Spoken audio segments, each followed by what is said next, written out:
Coucou tout le monde, aujourd'hui on se retrouve, on est à Europa Park.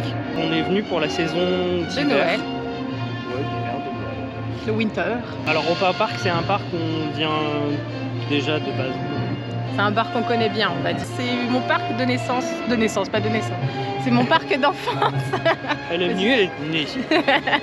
Pour Clem, c'était le PAL. Moi, c'est Europa Park. J'y allais très souvent, tous les ans, quand j'étais petite, parce que j'habitais pas loin. Donc, c'est un parc que je connais beaucoup. J'ai un avis un peu biaisé dessus, on va dire. Par contre, j'étais encore jamais venue pour la période de Noël, donc c'est la première fois. Je pense qu'on va découvrir tout ça. J'ai pas l'impression qu'il y ait beaucoup de monde, mais pourtant on avait quand même pas mal de monde. Il y a pas mal de monde sur le parking, donc c'est à voir. Au final, il y a plus de monde aujourd'hui, on a l'impression, sur le parking par rapport à quand on a été en été. Alors après, est-ce que les gens ils viennent peut-être plus à l'ouverture qu'en été ou ils viennent un peu plus tard? On sait pas. On va commencer par le Wodan. Let's go. Allez.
Donc là on a fait Blue Fire et Wodan.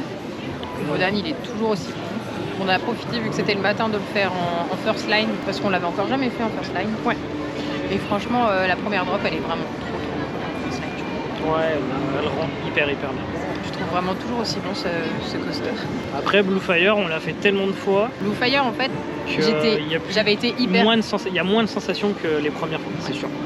Moi, j'avais été hyper hype au début de la sortie, parce que c'était le premier gros coaster que je faisais avec le Silver Star à l'époque. J'avoue que oui, maintenant en vieillissant et en ayant plus d'expérience peut-être aussi, je le trouve quand même moins bien maintenant. Trop de temps mort sur ce coaster en fait. C'est ça qui me... Malgré tout, moi c'est un coaster que j'apprécie. Après il est bon, j'aime toujours la musique dans les oreilles, etc. Mais ça fait plus pareil. Il est moins sensationnel que ce qui peut l'être dans les premières fois où on le fait. Sinon pour le parc est très joli d'hiver, très bien décoré. La zone de l'Atlantica elle est fermée, ils ont mis une grande roue. On a profité pour manger. Ouais. Alors si vous passez par là et que vous aimez le saumon, franchement je vous conseille vraiment dans la zone Islande. Il y a un petit saumon cuit au feu de bois. Je l'adore. Moi j'aime pas le saumon. Oui, il n'a pas le saumon, donc c'est pareil. Le problème c'est que c'est pas ouvert tout le temps, donc faut bien regarder les dates d'ouverture. Et puis ben là on mange tranquillement et puis après on va se diriger vers... on va voir. Allez.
là actuellement. Donc du coup, on a fait que des petits trucs un peu cool pour l'instant. On a découvert le petit dark ride sur Snorri de Rulantica, qu'on n'avait toujours pas fait. Qui était vraiment trop mignon, les lumières violettes, c'était trop joli. Enfin, la peinture violette, c'est vraiment trop. On a fait la découverte Atlantis, donc c'est un petit, comment qu'on appelle ça, un petit dark ride où c'est que vous avez les pistolets comme Buzz l'éclair à Disney si vous voulez. Et c'est un truc qu'on aime toujours faire. Bon, moi j'aime bien faire ce genre de truc. Sauf quand je perds. Il perd tout le temps, à chaque fois je fous la raque. C'est faux, elle a commencé avant moi. Ouais, mais j'avais la GoPro dans la main, donc ça tombe. Non, je suis pas d'accord. Bon, il est moins, moi je trouve qu'il est moins bien fait que celui de Buzz l'éclair par contre, mais c'est vraiment des attractions que j'aime bien faire. Oui, j'avoue, c'est fun. Après, on a fait Pegasus. Pegasus, c'est bien, je trouve que c'est vachement smooth, c'est très. C'est un très bon family. Ouais, pour un family coaster, il est très sympa, agréable. Il est un petit peu court, mais bon, c'est un family donc je peux comprendre, mais il est vraiment très. Enfin, nous, quand on l'a ridé, en tout cas, il était très smooth. Ouais, je trouve ça super agréable. Pas d'attente, évidemment, zéro attente. Hein. Vraiment, on est arrivé direct les wagons. Tous les petits trucs, en fait, Child, à part Snorri. Snorri, on a attendu. Snorri, et encore, on a attendu 5 minutes, 10 minutes, mais c'est le seul truc. Ouais, c'est ça. Et du coup, on a fait Madame Freuderach. Je suis désolée avec mon accent pourri. Freuderach. Je sais jamais comment on le dit. Franchement, j'avoue, c'est un peu mon péché mignon cette attraction. Je sais pas pourquoi, je la trouve vraiment fun. Petite attraction avec des dinosaures, une espèce de petite histoire. Le T-Rex, il fait de sa meilleure fête. Je suis désolée. Et je trouve ça vraiment trop génial. Et vraiment, zéro attente aussi pour y aller. Et là, du coup, on va faire un Cancan coaster. On a pris la Virtual Line pour passer plus vite au Cancan. Et je pense qu'après, on va sûrement suivre sur un Silver Star. Je pense, ouais. Ou sur un Cinéma 4D, on verra. Let's go.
Petit point milieu fin de journée.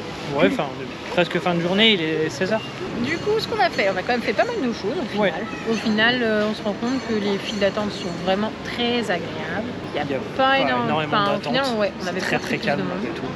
On a fait du coup le Cancan qu'on a fait avec le Virtual Line. Toujours plaisant ce coaster. Oui, il est très beau. Pourtant, le Rosette, ça a été mon premier vrai coaster quand j'étais petite et je le regrette pas du tout ce qu'ils ont fait actuellement. Il est vraiment très poétique, il est vraiment très joli à faire. Et cette fois, on a eu de la musique comme il fallait. Après, on est parti sur un Silver Star. Ouais. Parce qu'il y avait 15 minutes d'attente. Ouais, il n'y avait pas beaucoup d'attente. On l'a fait tout derrière. Il a vibré. Il vibrait beaucoup, ouais. Aujourd'hui, je l'ai trouvé beaucoup moins plaisant que d'habitude. Il a beaucoup vibré. J'ai pas compris. Pourtant, on est quand même. Enfin, il a quand même déjà pas mal tourné aujourd'hui. Ouais, je sais pas. Peut-être parce qu'on était derrière. Après, on n'était même pas sur les sièges, le plus sur le côté. Donc bah, je sais moi, pas trop. Du coup. Mais même moi qui étais au milieu, pour le coup, je l'ai senti bien vibrer. Et puis après, on a enchaîné sur. On a pu faire le cinéma 4D. Parce que la dernière fois qu'on y avait été, il n'y avait pas de séance en français.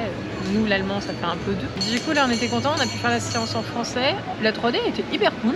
Ouais, elle n'est pas désagréable du tout. J'ai trouvé très agréable. Par contre, tout ce qui est effet 4D à côté, c'est pas fou, mais le siège il tombe que d'un côté. Enfin voilà, ça reste franchement sympa. Je trouve que ça met un petit truc en plus. Par contre, c'est sympathique. L'effet jeu vidéo était très cool.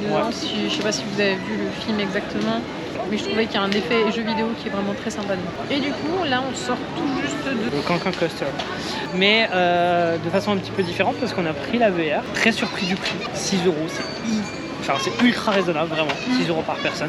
Après, niveau VR, c'est moyen. Je trouve pas ça exceptionnel. Enfin, c'est pas le niveau qualité, mais ça donne un peu la gerbe. Après, la VR de base donne déjà quand même pas mal la gerbe, je trouve. Bah oui et non, parce qu'on a fait ce printemps, on était déjà venu à Europa Park, on a fait la version de l'Alpine Express.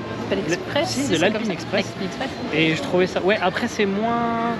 Ça reste moins intense aussi comme coaster. Ouais, le coaster est peut-être moins intense, donc du coup c'est peut-être plus agréable à faire. Exactement.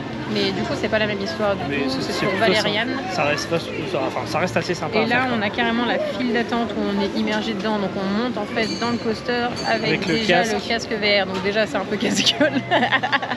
C'est déjà limite un peu quand même, mais... Quand on sort de la gare, moi c'était pas tout à fait synchronisé et je trouvais qu'au niveau du son j'étais pas assez immergée et j'entendais trop le French Cancan du coup. C'est vrai qu'on entendait beaucoup le French Cancan. Le son est très fort dans le French Cancan et du coup le fait d'avoir quand même, enfin même avec les oreilles, on entend malgré tout derrière. Moi j'entendais en tout cas un peu derrière. J'essayais de plaquer un peu les oreillettes mais j'entendais quand même. J'étais moins immergée que dans celui d'Alpine Express. Et puis là, on fait une petite pause. On va se promener parce que là, ça y est, ils ont allumé toutes les lumières. Voilà, il commence à y avoir quelques lumières d'allumées, etc. Et puis on va se diriger vers Arthur après. Et puis on verra ce qu'on va faire, on ne sait pas trop. On va sûrement flâner, je pense, dans les allées jusqu'à là le soir. Beaucoup de décorations, etc. Et puis on voulait vraiment voir tout ce qui est illumination. C'est vrai que je pense que ça rend très très bien. Et on voudrait faire un coaster de nuit. Oui. Surtout. Let's go. Allez.